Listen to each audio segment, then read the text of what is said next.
Hello and welcome, tankers, to another episode of World of Tanks with PR154. And today we're hosting one of our international subscribers, marke12 from the Taken clan. He plays on the EU server. He's in the Tier 6 Russian premium tank destroyer, the SU-100Y. This is an absolute beast of a machine, and it is all about the gun. It's a 130mm main armament, and you've got basically three shells to choose from. You've got high explosive shell, which probably doesn't get quite as much utility anymore, but gives you a whopping 580 hit points of impact damage. The AP round is nothing to sniff at as well. You've got 196mm of penetration for a 440 HP punch. That's pretty good. But if you want to be serious about it, you can actually sacrifice some of that penetration power and go for the premium shells. So you get 171mm of penetration, so about 25mm less penetration, but you can do up to 510 hit points of damage. And that can make this tank an extremely potent machine. But it's all about the gun. Its forward mobility is not bad, rotational mobility is adequate, but you basically have a rather large, not particularly well armored steel box. At most, I think you can get maybe 125mm of armor protection on the front of the tank, but otherwise that big boxy citadel, it probably only has about 70mm of armor on most of it. So it's a big obvious target. If you can see it and you can shoot it, you can probably penetrate it in most instances. So in a big open map like El Haluf, it makes a lot of sense to try to use standoff tactics. And look, I personally try to avoid using it as a sniper, as it goes with all things Russian. They're not the most accurate of guns, but if you let them dial in, they're certainly adequate, and they can fit that purpose on an open map like El Haluf if you don't have a hell of a lot of choice in the matter. Thus far, Marke's team is not doing too badly. The scores are roughly even. There may be a tank down at this point in time. It's a little bit difficult to see where the imbalances in this particular game are. We can see the enemies being able to take the crossing through here, so they've at least got the IKV 65-2 and the EBR Hotchkiss that are controlling the mid, and there seems to be a roughly equal numerical distribution of tanks here in the hills in A1. But we can start to see Marke's team slipping away. They're 1,500 hit points down and 2 tanks. So that's where Marke's team's going to start to feel this a little bit, and the pressure's going to be mounting to carry. And unfortunately, at this stage of the game, he hasn't done a hell of a lot. He hasn't been able to position where the enemy tanks are. And it's not really a tank that you're expecting to spot and block a lot of damage either. So we certainly can't hold that component against him. But there are times for a triple donut, and this is not one of them. He's got a premium shell loaded, lines up on the T29, and managed to hit it for a slight high roll of 523 hit points. Moving to cover your flank. And so now he's able to basically use this vehicle in its intended role, bring the gun into the game, and basically punish the enemy team for trying to poke out of the hills, poke out of that sort of strategic position that they fought so hard to obtain, and now are sort of getting punished for it between Dahlia 5 and the M12, and between Marke and the SU-100Y. Although he's only been able to draw a bead on the T29 so far. Very smart instruction there to the AT8 for them to fall back. One thing a lot of players tend not to do is sort of look behind them and say, okay, where are my tank destroyers? absolutely correct thing to do in this situation where you're facing down a more numerous enemy team is to have a look at the minimap. Do you have a tank destroyer behind you? If your answer is yes, then you really should be pulling back in such a way that that tank destroyer can get its gun into the game. Because let's face it, tank destroyers, for the most part, are all about the gun. The AT-8, look, it's playing to its role as an assault tank destroyer quite well, but it's at a very precarious hit point position, so it needs to be quite careful. A swing and a miss towards the T-29, but all good intentions. The forward AT-8's been able to sort of light some of these targets. We're aiming very carefully at the roof of the T-29 and are able to knock it out. The AT-8 now just has the KV-1S in front of it. Although we've got the Stridsvagn 74 attempting a flanking maneuver, but a lucky shot by marke12 manages to find its ammo rack, and the enemy tank's name was Trollo, but I think the one doing the trolling here was marke12. Another very potent hit into the KV-1S. So as they're sort of poking around, they're trying to find this AT-8, and in the process, they're just bringing them into Marky's line of fire. So yeah, hot tip.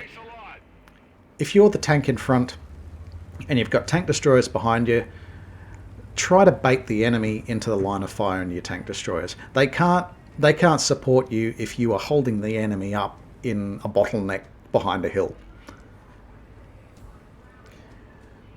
So they have been able to take out a significant number of the enemy team. They're still about 1,000 hit points down, but they have brought the scores roughly even. So it's 3 tank destroyers on marke12's team, but the enemy has the VK3601H and 2 other tank destroyers. So we're first going for a position just to try and get some oversight on the cap. Maybe draw a bead on some of these enemy tank destroyers. The enemy SU-100Y has presented itself, so we have a great opportunity here to get crossfire happening between marke12's position and the IKV-65-2. In the process, they're able to identify the enemy ARL V-39, the Tier 6 French tank destroyer, and marke12 sends him back to the garage. That just leaves the two SPGs, and we can hear the thunder, and the shell just lands nearby. So, a very wise decision to start moving out of cover, to start moving out of the line of fire and back towards some hard cover. The enemy SU-100Y is able to move up and knock out one of his SPGs, so that just leaves them with the one self-propelled gun and the tactical advantage that vehicle brings. So again, similar situation here. We've got the AT-8 in front. We really want it to be maneuvering so that the friendly tank destroyers can get their guns into the game. Unfortunately, the IKV-65-2 is probably playing a little bit closer to the front, and it probably doesn't quite have the armor to withstand some of the abuse that the AT-8 might have. But certainly in the poor old AT-8's situation, there wasn't a hell of a lot they were going to be able to do against that SU-100Y. But marke12 is on the case and knocks out his match pair for this game. So once they can knock the VK3601H out, they have a real chance of pulling this game back into the green for them.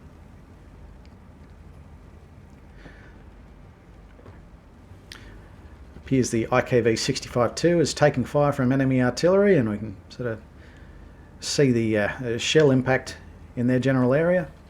We're able to find the enemy VK3601H again, looking for a shot between these structures. Haven't quite found it, but fortunately the Path of Destruction, carved by the VK3601H, ultimately reveals its position. Also reveals marke12's position, and the enemy artillery piece tries to land a hit, which it does with the high explosive shells. So now it's marke12 on 5 kills and Dahlia 5 in the M12. So this is coming to a very close game, but given that there's 2 enemy SPGs versus an SPG and a not SPG, often at this point you're starting to put the money on the team that has other than SPG on its team. So the M12 is making a play for the enemy artillery pieces, perhaps looking for opportunities to shotgun them, while marke12 starts to exercise their initiative on the cap circle. This is potentially a risky strategy, however. He's got nearly 4 minutes on the clock and not a hell of a lot of game time remaining.